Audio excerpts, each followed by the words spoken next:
Eu passo a palavra, portanto, neste momento, para dar início a este primeiro painel, ao professor Roberto Rodrigues. Muito bem. Muito obrigado. Agradeço ao Plínio e à organização por essa participação no evento, mas o meu papel é simplesmente pedir ao governador que nos dê a sua visão sobre a responsabilidade dos estados brasileiros para com o agro nacional e a consequência para o agro mundial e o abastecimento do planeta. Senhor governador. Muito obrigado, ministro Roberto Rodrigues. Agradecer aqui ao Plínio pela manifestação de solidariedade ao Rio Grande do Sul e a todos que, nas suas falas e também nas ações concretas, nos ajudaram nessas últimas semanas.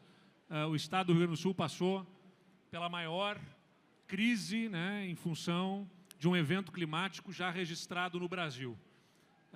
Os eventos climáticos que aconteceram no Estado do Rio Grande do Sul, vejam vocês, nós tivemos em alguns poucos dias, no início do mês de maio, praticamente 70% da chuva esperada para um ano inteiro. A média da chuva no estado é de 1.500 milímetros por ano, dependendo da região.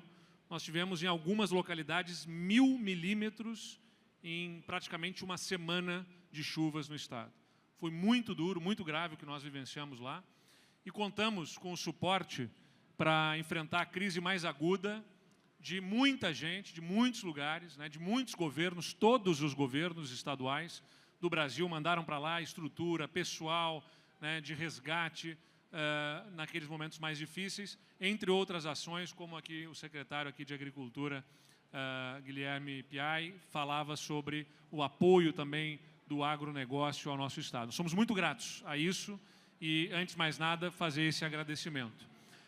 A gente acabou de divulgar, nessa semana, o resultado do PIB do estado no primeiro trimestre, ministro Roberto Rodrigues. O primeiro trimestre do Rio Grande do Sul foi de um crescimento, quando o Brasil cresceu 0,8%. O primeiro trimestre, antes desse evento climático, no Rio Grande do Sul foi de um crescimento de 4,1%. Portanto, mais do que 4 vezes o crescimento do país. Muito devido ao agronegócio, muito graças ao agronegócio. O Rio Grande do Sul é a 6ª população do Brasil, mas é a 4ª economia do país, também impulsionado pelo agronegócio, com todas as suas externalidades, influências positivas em várias frentes. Nós somos o maior produtor de máquinas agrícolas do Brasil, quase 70% da produção de maquinários e equipamentos agrícolas do país são fabricados no Rio Grande do Sul. Então, o agronegócio é forte dentro do campo e com tudo que ele repercute na indústria, no comércio, nos serviços para o nosso estado. Eu percebi aqui, justamente na manifestação do secretário Guilherme, o quanto que é da preocupação, da angústia, da ansiedade também dos que trabalham com o campo, a questão relacionada ao direito à propriedade, à segurança no campo. E esta é um ponto importante, porque quem quer produzir precisa ter a segurança para investir, em qualquer área, seja na área urbana, seja na área rural, de que as regras serão respeitadas, de que os contratos serão respeitados, de que a propriedade será respeitada. Nós tivemos, inclusive, recentemente, uma tentativa de invasão a uma propriedade no estado. Rapidamente, em poucos minutos, a nossa equipe da Brigada Militar do Rio Grande do Sul agiu com força, com energia, para não permitir, debelamos aquela situação de invasão rapidamente, porque temos todo o setor de inteligência também da Polícia Militar dedicado a mapear qualquer situação que sugira algum tipo de possibilidade de invasão à propriedade. Mas não apenas isso, segurança da propriedade não é apenas evitar a invasão, é garantir enfrentamento qualificado para os crimes rurais. E por isso nós aumentamos o número de delegacias especializadas em crimes rurais, em abigeato, fazendo com que nos últimos 5 anos a gente tivesse uma redução de 70% dos abigeatos no estado do Rio Grande do Sul, 70% de redução dos abigeatos, por conta de operações especializadas nos crimes rurais da nossa Polícia Civil e, de outro lado, também com a nossa Brigada Militar, especialmente fazendo com uma operação que nós chamamos de Agro-Oros, a segurança para as regiões de fronteira, combatendo, né, descaminho, contrabandos e também com muita pressão operacional sobre grupos criminosos no Estado. Aliás, nós temos tido resultados expressivos de redução de criminalidade em todas as frentes, né, de homicídios, que atingiu o menor nível da história recente do Estado, de roubos a pedestres, de roubos e latrocínios, enfim, roubos de veículos, mas no caso do agronegócio também a importância de manter segurança no campo a partir de pressão forte das nossas equipes de segurança para evitar qualquer tipo de expansão do crime e, pelo contrário, né, pressionar a saída desses grupos criminosos do Estado do Rio Grande do Sul. Agora, tem que ter respeito à propriedade, tem que ter respeito à produção, né, que quem opera no campo precisa e merece, mas também, sempre dizemos, tem que ter condições logísticas para escoar essa produção, para que ela possa atingir os locais, os diversos locais, com menor custo. E aí eu trago a vocês a experiência do Rio Grande do Sul de reorganização da máquina pública para retomar a capacidade de investimentos. O Estado do Rio Grande do Sul agora é observado pela crise que a gente vive em função de um evento climático. Mas antes disso, nós vivenciávamos uma crise de contas públicas. O Estado ficou por 4 anos, quase 5 anos, sem conseguir pagar salários dos servidores em dia, sem conseguir fazer investimentos em infraestrutura básica, sem conseguir pagar hospitais, sem ter a capacidade de repor efetivos de servidores na segurança pública. Nós fizemos uma série de reformas no Estado, com privatizações de empresas, com reforma administrativa, reforma na Previdência, que reduziram o custo da máquina para poder dar a capacidade ao Estado de estar presente onde ele deve estar presente. E o investimento nas estradas do Rio Grande do Sul, tanto para acesso asfáltico a municípios que não tinham pavimentação, como para obras de ligação regional, que ajudam a reduzir distâncias para escoamento da produção, os valores empregados pelo Estado foram multiplicados por quase 10. O nosso departamento de estradas investia 150 milhões de reais apenas por ano, não é nada para manter estradas, nem para manter as estradas isso era suficiente, que dirá para investir em estradas novas. Nós trouxemos isso para pelo menos R$1,5 bilhão de reais, com recursos do Estado, fazendo com que o Estado saísse, pelo que a Confederação Nacional dos Transportes analisa da capacidade, da qualidade das estradas dos estados, da 16ª posição no ranking nacional em qualidade de estradas para a 7ª posição nesse último ranking, e a gente continua investindo para trazer essa qualidade de estradas na condição que ofereça a maior redução de custo logístico para quem trabalha, para quem empreende nas diversas regiões do Estado do Rio Grande do Sul. Mas a crise fiscal também afetava a capacidade de investimentos no porto do Estado. O porto de Rio Grande é o principal porto do Estado do Rio Grande do Sul e responsável pelo escoamento dessa produção, né, das nossas safras de grãos, de arroz, de soja, enfim. E o porto não recebia investimentos também, para vocês terem uma ideia, entre 2011 e 2021, o Porto foi capaz de investir apenas 30 milhões de reais em obras de infraestrutura para a qualificação do Porto. De 2021 para cá, desde que a gente acertou as contas do Estado, a gente conseguiu fazer um plano de investimento de 300 milhões de reais. Ou seja, multiplicamos por 10 a capacidade de investimentos do Porto, porque o Estado não bota mais a mão no recurso do Porto, das taxas e tarifas que são cobradas para sustentar a sua crise fiscal, porque a gente tem as contas organizadas, permite que o Estado faça, portanto, com que o recurso do Porto, auferido no Porto, fique no Porto, investindo no Porto, garantindo com que o escoamento da produção se opere com redução de custos, porque chegamos a ter navios que operavam abaixo da capacidade por conta do risco que havia pela falta de dragagem dos canais de acesso ao porto. Vejam o quanto que isso é crítico, né? Quando a gente fala de custo Brasil, a gente está falando disso, né? A estrada que não está bem mantida ou que não é feita, que pode reduzir um custo de operação logística, o porto que não está funcionando na melhor capacidade para poder reduzir o custo de exportação. Tudo isso é fundamental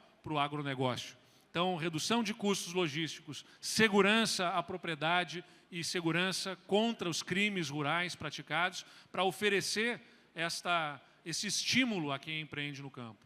E aí entram os temas da sustentabilidade que aqui foram falados, e é importante mencionar que sustentabilidade e adaptação à crise climática, caro deputado Arnaldo Jardim, não é simplesmente, é muito, né, mitigar, claro, a contribuição de cada uma das áreas da vida humana sobre o planeta, então desde o transporte para reduzir emissões de gases do efeito estufa, até também a produção agrícola, que é a maior interessada em que o planeta seja sustentável. E aí nós temos programas de agricultura de baixo carbono com metas estabelecidas até 2030, a partir da utilização de bioinsumos, de recuperação de pastagens degradadas, de terminação intensiva para reduzir a contribuição também de gases do efeito estufa na pecuária, com orientação técnica, financiamentos específicos para ajudar a cumprirmos com essas metas até 2030. O Rio Grande do Sul é a 6ª população, tem a 6ª contribuição em gases do efeito estufa no país, mas per capita é a menor contribuição de gases do efeito estufa no Brasil, o estado do Rio Grande do Sul. E nós estamos fortemente comprometidos a essa produção sustentável, que olha, por um lado, como mitigar e reduzir a contribuição ao aquecimento global, e, de outro lado, é importante mencionar que a adaptação à crise climática envolve também, hoje nós passamos por uma enxurrada, né, por chuvas intensas, mas envolve também a adaptação para os ciclos de secas e de estiagens que afetaram a nossa produção agrícola em anos anteriores. E aí, nesse sentido, o Estado desenvolve programas como o Supera Estiagem, né, o que pode ser até curioso falar nisso nesse momento que a gente está falando de chuvas intensas no Rio Grande do Sul, mas a gente não vive para o presente, né, a gente vive para o futuro. E a gente sabe que ali na frente, outros fenômenos climáticos como o Laninha podem trazer novamente períodos de estiagem. E nós criamos um programa que tem tido boa adesão, onde o Estado subvenciona a reservação de água aos produtores rurais, pagando um prêmio para aqueles que fazem os investimentos necessários em reservação e irrigação, de até 20% do custo do investimento para a irrigação, sendo um prêmio que o Estado paga com recursos do Tesouro do Estado, incentivando esses investimentos em irrigação para blindar as nossas culturas de sequeiro de futuros episódios que a gente vem a ter também de estiagem, que no passado recente já comprometeram até 40% da safra de soja no estado do Rio Grande do Sul. E além disso, claro, né, politicamente, agindo para evitar decisões absurdamente equivocadas do que acontecem no nosso olhar do governo federal, como esta decisão de encaminhamento de importação de arroz. O Rio Grande do Sul é responsável por 70% da produção de arroz no Brasil, e esta produção horrícola teve 95% da colheita feita. Então, não há risco de desabastecimento no país, e a decisão de importar arroz de outros países, de outros locais, acaba gerando insegurança no produtor rural sobre as futuras plantações. Então, não é pelo efeito apenas que danoso no presente, mas no que gera de possibilidades de desestímulo para o futuro, para o produtor, fazendo com que a gente tenha menos áreas plantadas e, consequentemente, aí sim, a necessidade de o país importar aquilo que ele tem capacidade de produzir. Então, nós somos contra e defendemos justamente que o Brasil não faça, abra mão. Vemos ainda aí uma situação de escândalos, de corrupção, de possibilidades de corrupção na tentativa de aquisição de arroz de outros países, o governo teve que abortar essa compra e tem uma oportunidade de rever este posicionamento e usar os recursos que iria canalizar de até 7 bilhões de reais para essa importação, para fazer o investimento na produção agrícola do país, né, e especialmente no caso do Rio Grande do Sul. É isso que nós defendemos. Então, segurança, investimentos em logística, naturalmente, para a redução do custo de produção e, naturalmente, o prestigiamento a quem produz aqui, dando espaço e segurança para quem produz sobre os resultados futuros, evitando medidas equivocadas como essa de importação daquilo que nós somos capazes de produzir.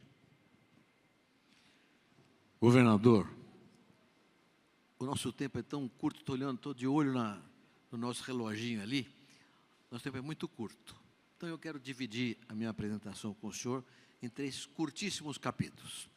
O primeiro é cumprimentá-lo enfaticamente pelo presente, pelo seu trabalho, pelo trabalho do Rio Grande do Sul em prol do agro brasileiro. Pelo presente, parabéns. Mas eu quero falar um pouquinho sobre o passado e fazer um apelo para o senhor em relação ao futuro. Sobre o passado. O Brasil, até os anos 70 do século passado, importava 30% que nós consumimos de comida aqui no país. O governo federal tomou a decisão de ir para a fronteira agrícola, para o Cerrado brasileiro, criou o Polo Centro, o Prodecer, e quem fez isso foram os gaúchos. Então, eu tenho aqui um preito de gratidão pelo passado do agro brasileiro. Devemos ao Rio Grande do Sul. Eu vi isso, ninguém me contou, eu vi isso no Centro-Oeste, delegações chegando, caminhões com gaúchos, carregando até a sogra, o cachorrinho, e entrando naquele sertão. E o chimarrão, claro. Por supuesto que sim, não? E abrindo aquela fronteira toda com a competência extraordinária. O Rio Grande do Sul foi a locomotiva desse processo de abertura do Brasil inteirinho, seguidos pelos catarinenses, paranaenses, paulistas, mineiros, capixabas, nordestinos. Criaram no Centro-Oeste o Maracanã, onde vai ser jogada a partida final da Copa do Mundo da Alimentação. E nós vamos ganhar graças ao Rio Grande do Sul. Portanto, a gratidão do povo brasileiro aos gaúchos. Essa é a história. Eu gosto muito de bang-bang americano, né? Conquista do Oeste americano, aquelas caravanas cheias de soldado e tal, matando índio, né? O que os gaúchos fizeram foi muito mais importante. Não tinha soldado nenhum, mas tinha febre amarela, tinha cascavel, tinha urutu, sucuri. Vencemos isso com a bravura dos gaúchos que puxaram essa locomotiva toda para nós. Sobre o passado, sobre o presidente, eu falei. Sobre o futuro, governador. Eu queria sublinhar um pouco dos temas colocados pelo ministro da Agricultura do Uruguai e pelo Sérgio Bortoloso, da Rural Brasileira, olhando para frente. Nós temos todos aqui o convencimento, governador, de que 4 fantasmas assombram o planeta inteirinho. Segurança alimentar, segurança energética, mudanças climáticas e desigualdade social. São os 4 modernos cavaleiros do Apocalipse, que cavalgam, brida solta entre países e continentes em todo o planeta. Esses 4 fantasmas têm que ser eliminados, porque enquanto estiverem vivos, não haverá nem paz, nem democracia no mundo todo. É preciso eliminá-los. Estamos aqui convencidos que quem vai eliminar esses fantasmas é o agro tropical do planeta. América Latina, África, subsaariana, parte da Ásia também. Por quê? Porque tem terra para crescer horizontalmente e onde a tecnologia pode avançar com produtividade maior. Mas, nesse vasto território tropical do mundo, quem tem a liderança tecnológica é o Brasil. Tecnológica institucional. Então, o Brasil tem que assumir o comando desse processo, governador. Nós temos que liderar um processo global que acabe com a fome, que reduza a demanda por combustíveis fósseis e muda a estrutura energética do mundo, que gere empregos e renda, reduzindo, portanto, a desigualdade e que cuide das questões ambientais que trazem desastres tão grandes no Rio Grande do Sul. O Brasil tem competência para isso. É o único país que desenvolveu uma tecnologia tropical sustentável, extraordinária, e os números falam isso, não vou tomar o tempo de ninguém, os números falam isso a exaustão. Estamos, portanto, condenados, entre aspas, a protagonizar o processo que gere paz e democracia no mundo inteirinho.